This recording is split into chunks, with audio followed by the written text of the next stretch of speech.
నమస్తే, మీరు చూస్తున్నవి మీ ETV for you కార్యక్రమాలు.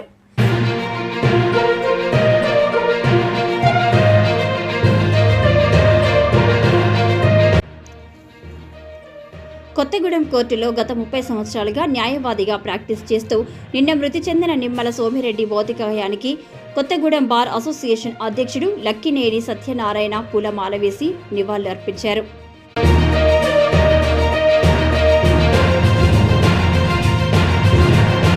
ఈ సందర్భంగా ఆయన మాట్లాడుతూ వామపక్ష రాజకీయాల్లో పనిచేసిన సోమిరెడ్డి క్రియాశీలక పాత్ర పోషించారని, ఆ తర్వాత న్యాయవాదిగా స్థిరపడ్డారని ఆయన అన్నారు. న్యాయవాదిగా ఉన్న సోమిరెడ్డి కాంగ్రెస్ పార్టీలో ఆనాటి శాసనసభ్యులు రామరెడ్డి వెంకటరెడ్డికి ముఖ్య అనుచరుడిగా ఉన్నారని ఆయన గుర్తు చేశారు. అనుభవం ఉన్న ఒక సీనియర్ న్యాయవాదిని కోల్పోవడం తీరని లోటని అన్నారు. కొత్తగూడెం బార్ సోమిరెడ్డి మృతికి ప్రగాఢ సంతాపాన్ని తెలియజేస్తున్నారని ఆయన అన్నారు.